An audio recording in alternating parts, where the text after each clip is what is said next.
Good morning, Meteorologist Lisa Green here with a look at what we've experienced and a look at what we can expect coming up here in the forecast for round two of severe storms coming our way. It's been a wild night and morning, and it's nice to get a break from the weather so we can assess the damage and clean up. Unfortunately, there are some places needing to do some cleaning up today after the intense winds and even tornado warnings that we had overnight last night. So let's take a look. Again, it's a first alert weather day. This is round two of our potential severe weather here coming up for today and tonight specifically.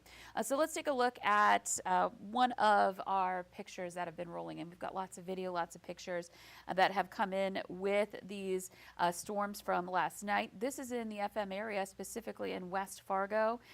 Some trees down there. It looks like a big tree that was taken down, that evergreen in the West Fargo area. Thank you, Stacy, for sharing. It looks like it mostly missed the house, which is really good news for those folks that live there. I'm hoping at least that it missed the house. It looks like it did. If you've got some photos you want to share, we'd really appreciate that. It helps us to know where the worst of the storms were, and so we can pass that along to our partners with the National Weather Service. They are going out to do some surveys of some of the areas where we've already gotten some damage reports. The Manville area, the Grand Forks Air Force Base, the Shelley area, or excuse me, the Sharon Finley area, where we saw and got some reports of some extreme wind damage to some buildings out there. So there's probably, I know there's more. We're getting more reports in. I know Jamestown has had some structure damage going on in that area too. So again, this just helps us and helps them to survey and really assess what the scope of this storm was. So we've got lots of posts on our Facebook page, and you can comment right here on our live stream what you experienced. If you've got a photo to share, we prefer that you upload it to our website, to our gallery. That way it's all in one location. And that's where we take care of permission so that we can share your photos too. So we want to, make sure that we get your official permission to do so before we start sharing them. And so that's the way to do it. So we'd really appreciate it if you could upload to that page. I'll post the link in the comments of this live stream once I'm done for you to do that. But if you've just got a story to share, or maybe just a number to share, like how much rain you got or what the wind gust was at your personal weather station, go ahead and comment that in the comments. We'd really appreciate that. So again, this is just one photo of many, and you can see other photos in our photo gallery on our website at valleynewslive.com. So let's move on and take a look at some of our numbers. So we had some extensive wind damage yet again with this storm. Here's some of our wind gust reports. I also have a list here that I wrote down, some other reports that aren't necessarily on this graphic.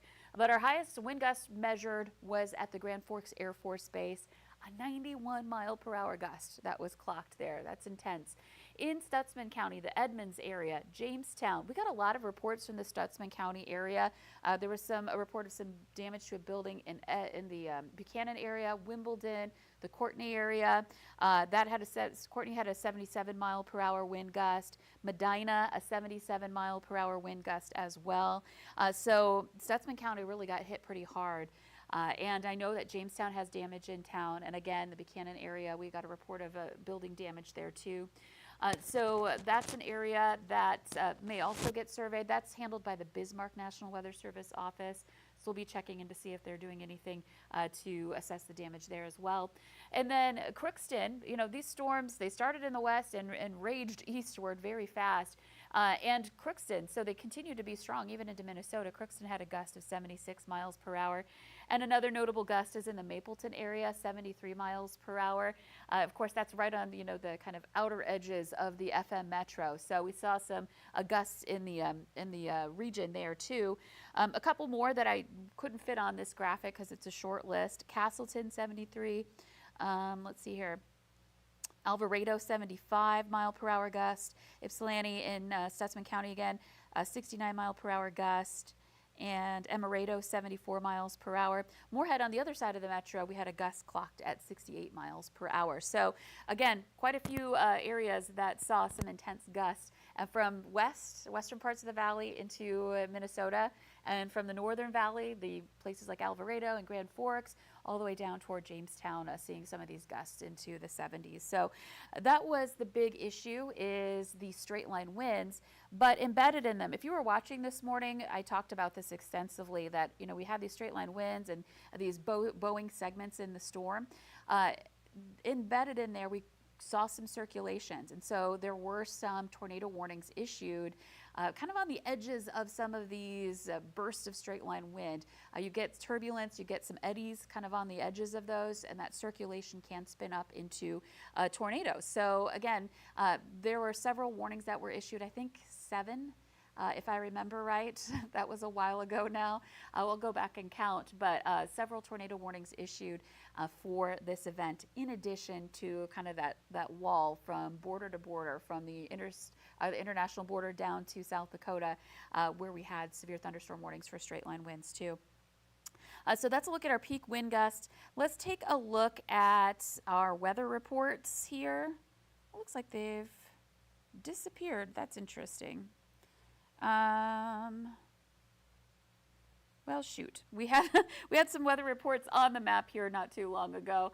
They've disappeared off of the list. I'm wondering if I probably need to adjust the settings on how long they show up here. But again, we did get quite a few reports coming in from these storms. I had selected a couple of them. Some wind damage. Again, this is in the Findlay area. A shop that was destroyed, according to the emergency manager, in Steele County, and some damage to a grain bin that fell onto some vehicles and kind of squashed the vehicles at the elevator there. So that's one location. We had, a semi that was tipped over, knocked over on I-29 near the Buxton area, blown over by the wind. And in Fargo-Moorhead, again, multiple reports of trees down, and a 10-foot tall tree reported down in West Fargo. So those are just a few of the reports that I've been tracking this morning. So let's take a look at the radar. You can see that we are looking at a quieting round of conditions right now. A few areas where we might have a thunderstorm or two in the east. There's a few clouds out to the west that had some showers with them. It's diminishing quite a bit here. And a lot of breaks in the clouds, which is not good for creating that instability that can lead to more storms later today. It would be, if we want to avoid the storms, which I think a lot of us are a little weather weary. I know some need rain still in the north. But we don't want severe. And so what would be good is if we could keep the cloud cover overhead, not heat up as much today. That would help to limit the instability. But with some sunshine here, we're going to be heating things up. I want to take a look at the scope of this storm again. You can see it blasting across the valley over the course of this 12-hour loop, and then it clears away. So it was, close to midnight that it first approached our western viewing area and then raced through as it picked up speed. It kind of got a later start than what our models were indicating. And then you can see a couple of tornado warnings that were issued within that storm as it continued through. So again, those were embedded in the overall bowing structure segment here for this system. So you can see to the 3 o'clock hour, 4 o'clock, we were really, at 4 a.m., I was on live tracking the storm, the severe storm, as it was moving into the FM metro, and that's when the tornado warning for the Grand Forks area was issued. And so I was tracking that as well at the same time. So both major metros were getting hit at the same time by this line, and of course lots of other communities in the valley too. So that's a look at the storms themselves. We did get quite a bit of rain in the northern valley. That's good for northeastern North Dakota. Of course, we don't want it all in one shot like that. That can overwhelm the system. But we did get more than 2 inches of rain in several places in northeastern North Dakota. Anywhere where you see bright green or yellow, that's where the radar is estimating more than 1 inch of rain. And that did send the river up briefly. You can see the Red River has been in action stage since the earlier weeks of flash flooding. And it kind of ticked up a little bit, but it looks like it's kind of leveling off yet again at the moment. But other areas got rain too, so those tributaries will fill into the red as well. And the forecast corresponds to that. It's been bumped up a little bit to 19 feet now as we head into the weekend and next week. We may move into that minor flood stage in Fargo. And again, you can check this graph or other river level graph, river stage graphs on our website on the VNL weather page. And you can do that through the VNL weather app as well. So that's a look at the river, and we're going to move ahead here. Look at temperatures. We've had Numbers climbing here this morning. We're getting back into the 70s at 76 degrees in Fargo, 74 in Grand Forks. And so again, heating up. We've got some humidity out there still this morning, and we're going to be watching for more storm development. So I've got our hour-by-hour planner here set at 3 p.m. Not a lot going on at that point. There might be a couple of showers or thunder showers trying to get going. Let's move ahead a little bit here. We're going to move ahead to should be the 5 o'clock hour. There we go. You can see some lines of showers and thunder showers trying to pop up out west toward Minot, a couple of areas here in eastern parts of North Dakota.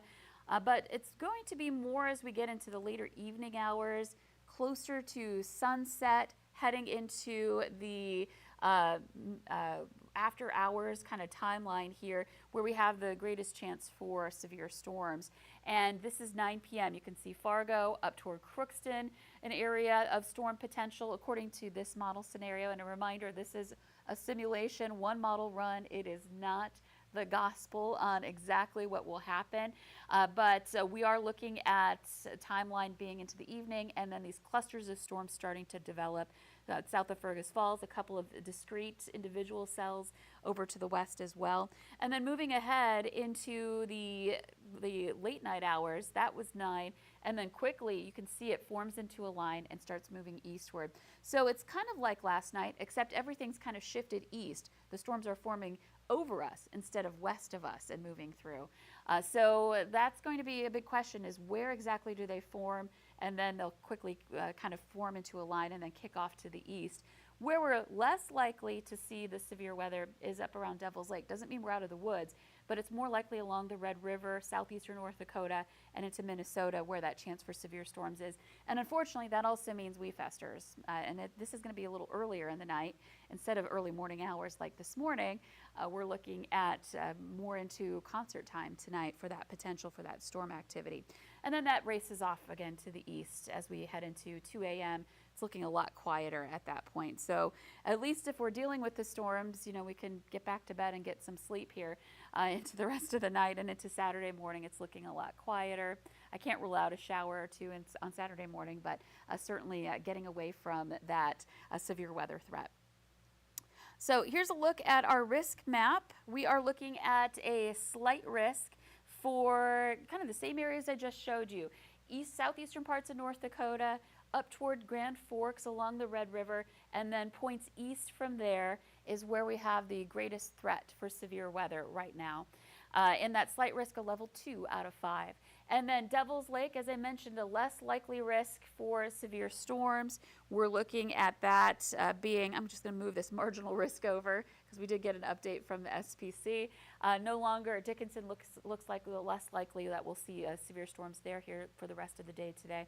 But Devil's Lake under that marginal risk here this morning or this afternoon and into tonight as well. It's just maybe not as likely to see scattered areas of thunderstorms that turn severe in that area. So this is, again, what time is it? 11:20.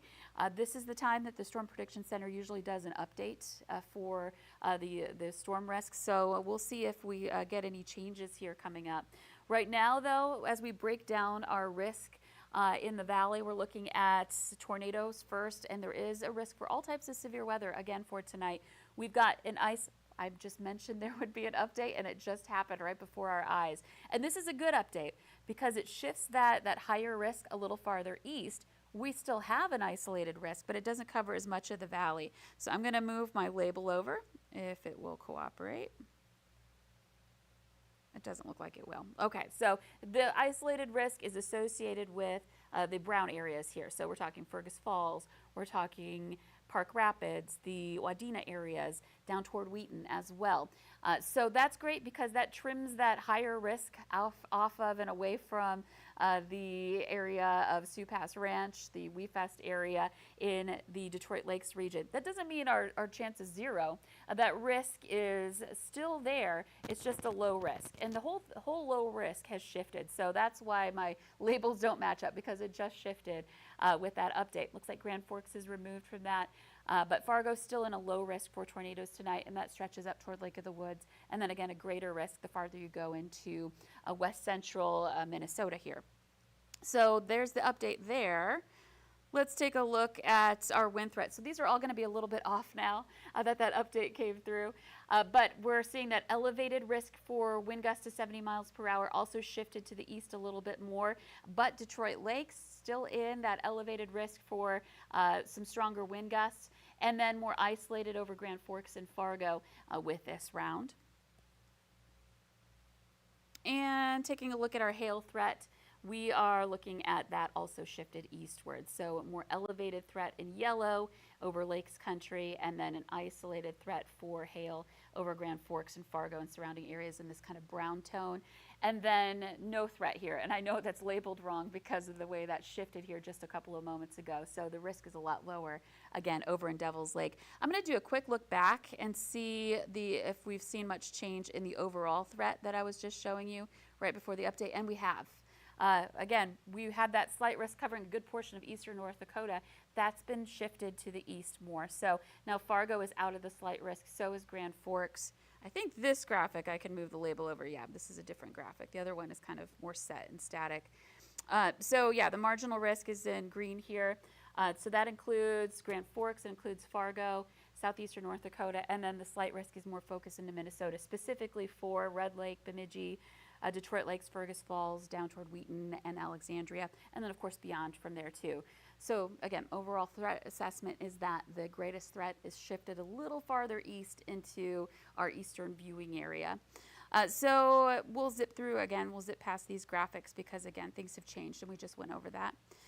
So we still have the threat for all modes of severe, but it is looking to be more Central Valley and then points east. If you're in our Western Valley, you may get a break. And I know you got hit pretty hard in places like Jamestown last night, so it'd be good to get a break. Here's a look at our rainfall potential. This is on top of what we've seen. Anywhere in blue, that is up to a ½ inch of rain. So there are going to be some places that don't see much out to the west through Saturday. So tonight and into Saturday. And then there'll be some places in that ½ an inch to 1 inch range, and then a couple of pockets of an inch or more. So hoping to see that threat for severe rain come down a little bit. I still want to be prepared for the potential for flash flooding with any downpours that happen, especially in already waterlogged areas. And let's move on to our forecast for WeFest. So let's take a look here. We're looking at conditions that are going to be well on that rainy side here in the valley. I'm going to maybe change a couple of settings here. I'm going to turn this monitor off. It's reflecting off of our monitor a little too much. But as we'll take a full screen view here, just so you can see it a little bit better. Of course, for concerts, we're watching out for storms for tonight at WeFest. And then into those camping areas, that chance for rain and thunder will continue on into the late night hours, but I'm hoping it will clear pretty quickly so you can get a better night's sleep tonight. I saw some comments from folks at WeFest saying, you know, they fared okay through the storm this morning. Some people had their tent hit by the wind and it's not faring so well right now. So hopefully everybody's okay, but it might be a little bit messy out there. And so we'll have to watch out for that again here this evening and into tonight. It's going to be muggy and muddy out at WeFest today. And then that chance for storms in the afternoon and evening hours. Now, heading into the day tomorrow for WeFest, it looks so much better. We're going to see drying conditions, more sunshine, comfy temperatures, and, you know, we'll be in the 70s to about 80 degrees for your high, and then, you know, overnight a little bit cooler and not as humid. And in addition to that, we're also looking out for the potential for rain and thunder to be done. So conditions improving here. I see I have my volume turned on my phone as I'm looking for comments and questions.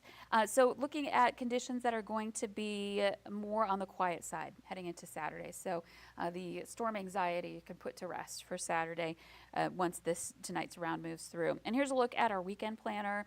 Saturday, we're looking at temperatures 70s to around 80 degrees. And then for Sunday, 70s to about 80 degrees. There may be some wildfire smoke that tries to move in behind it. So just keep that in mind that, you know, the storms go away, but seems to be the case this summer. We may see some smoke move in behind them. I'm hoping at least Saturday we can keep it at bay and have one nice day before smoke moves in on Sunday. That's something we'll be watching heading into the weekend. And so here's a look at our planner again. Weekend looks much better on the breezy side. And then looking ahead into the later week, next week, temperatures into the 80s coming up, low 80s, and looking not too bad. Okay, so I got a couple of questions that are coming across here. Someone's asking if we had any in Fargo. We did have rain and a thunderstorm in Fargo. You must have slept right through it. It happened right in that 4 o'clock hour this morning. We had some strong wind gusts. Mapleton got a gust of 73 miles per hour, I believe it was. Yes, 73. And Moorhead had a gust of 68 miles per hour. And we had about 6/10 of an inch of rain, or 65 hundredths of an inch of rain, if I remember right. I meant to share that list, but there are places that got more than 2 inches of rain in northeastern North Dakota. Someone's asking, is Baudette in a marginal or slight risk? Let's go back and look. And it'll take a minute for me to go back to that graphic, because we'll have to, the way my slideshow is set up, I can't go back in and jump from one graphic to the next, but we can go back here a couple graphics more. Okay, so there's the risk for tonight. You can see that we are under, let me move this over again, I can't save those settings. We're under a marginal risk for Baudette. I'll zoom in if I can. Okay. So marginal is the green color, level 1. Baudette right on the cusp of the marginal and a slight risk for tonight. So that's an area we'll need to watch. And in fact, let me show you. I was just noticing that as I was kind of flipping back to that graphic. Baudette is under that low risk area for tornadoes, so that's a possibility. You could see, it's not the highest risk, but still could see that there. Right on the edge of the highest wind gusts possible. And in addition to that, right on the edge of the hail as well. We're looking at up to about ping pong ball size hail with this system. Yeah, these graphics can be hard to read sometimes, especially when we're zoomed out to show the entire valley. So yeah, we're looking at, again, a risk for storms again tonight. We will be once again monitoring that for you throughout the daytime hours today. And I'll be watching, of course, here for the next couple of hours, but the First Alert Storm Team will be on the case here for tonight. Summer Schnellbach will be on at noon with the latest forecast, and Russ Thomas will be up for later tonight to cover these storms as well and keeping you up to date. But again, I just want to stress, you want to make sure you have ways to be alerted to severe weather yet again for tonight, especially if you're going to be away from your usual spots where you get severe weather information, like on your TV when you're at home. So you want to have something on your phone, a wireless emergency alerts. The VNL Weather app also can alert you. And again, I can't talk enough about NOAA weather radios. Those are great tools to get the alerts even when your electricity is out. You can use your battery-powered NOAA weather radio for that, or take it with you when you go camping as well. So again, one more night of this. We just have to endure one more night of that risk for some severe weather and storms, and then we get a break. So if you're heading out to WeFest, make sure you're paying attention to the weather and what's going on. Make sure you have a plan about where you're going to go to be safe if a severe thunderstorm does move into the area. I want to make sure we think ahead and we're ready to go. That way you can just act as that warning comes across here for tonight. Hopefully you don't get a warning. Hopefully the concerts go off and the storms miss WeFest and miss those areas where a lot of people will be gathering here tonight. But it may happen, so it's always good to be prepared. And then after that, the weekend's looking pretty good. So have a happy Friday, have a great and a safe weekend ahead, and enjoy the quiet once we get into Saturday and Sunday.